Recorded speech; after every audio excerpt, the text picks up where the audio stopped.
emotional the way he did coming in here and talking about what the room was like, what this brotherhood was like, what this 3-month experience was like. You don't get that emotional either, but just how, not the losing, but just how hard is this moment knowing that this journey with this team is over?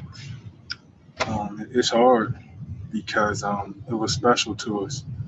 We really enjoyed playing with one another, really enjoyed being around one another. And I just appreciate it. I'm thankful that I had that opportunity to be able to do that. Obviously, nobody likes to lose, but I think we fought all year long, ups and downs. We stayed together. And I think that's what it's all about. I don't know what next year looks like, what it brings, but I'm very grateful, thankful, and blessed to have played with these guys. What you learn about yourself this year? What did you learn about you?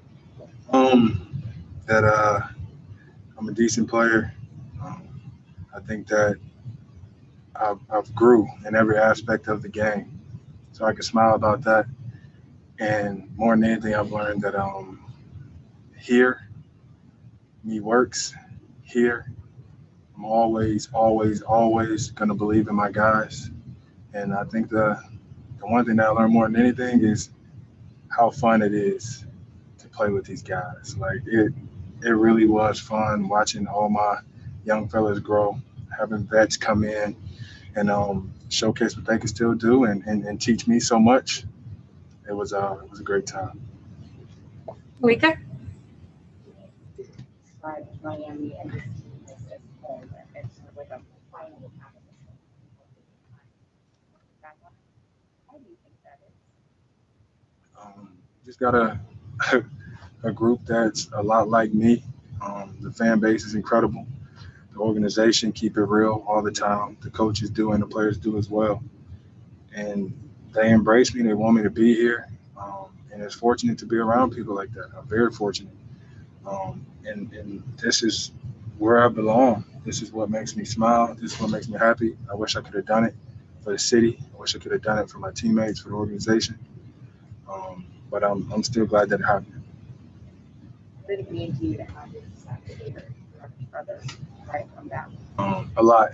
I love him to death. I love him to death. I wish I could play with him as a teammate for forever.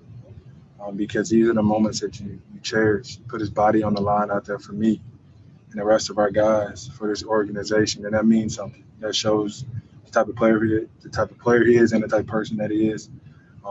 We go down swinging, and I'm glad he was out there fighting with us. Next question is from Anthony Chang from the Miami Herald. Hey, Jimmy, I know it's hard in this moment, but just taking a step back, what could you say just about the trajectory of this organization, considering with the development of the young players and the guys you have under contract for next season coming back? We're trending in the right direction. We're going to learn from this. We're going to get better. And we're going to come back. We're going to come back. We'll be back, as we were all saying in that locker room. But we got guys that want to do it. We got guys that already want to get back in the gym and get to working at this thing. That's what we do here. But like I said, it was a pleasure to play with these guys. But we're definitely moving in the right direction. Next question, Nick Friedel. Jimmy, you've had a lot of highs and a lot of lows throughout the course of your career. Specific to this experience in the bubble, what are you going to take away most from what has occurred over the last few months?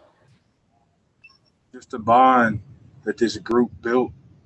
I wouldn't get that back for the world. We really, really, really loved being around one another and competing with one another. And I wouldn't trade that for the world. If I had to spend 3 months around some people, these people, they're the ones that I want to do it with. Next question is from Naveen Ganglani from the Philippines. Hey, Jimmy, considering that this was your first NBA Finals and the way you performed, especially in Game 3 and Game 5, were you happy with, aside from not getting the championship, were you happy with how you performed individually, or do you feel that there's a level that you can even get to a higher level? I didn't win, so none of the stats matter. We don't play for stats here. We don't play for anything else except for the win. I didn't do that. I didn't do my job, and I'll be better. along with everybody else. I'll be better coming back. And, you soak on this because what could have been, but it didn't happen.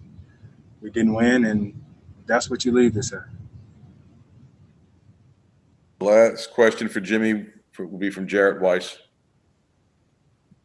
Jimmy, in this series, you played almost in every way imaginable. What was it that brought all of that out of you? What was the challenge that made you need to push yourself to a place you'd never gotten to? It's what my team needed me to do.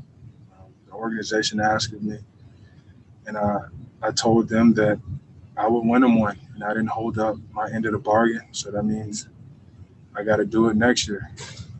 I told Pat, I told Coach Pat, I told Coach Bo, I'm here to win one. I didn't do my job. So moving forward, I got to hold up my end of the bargain. Thank you, Jimmy. All right, that concludes tonight's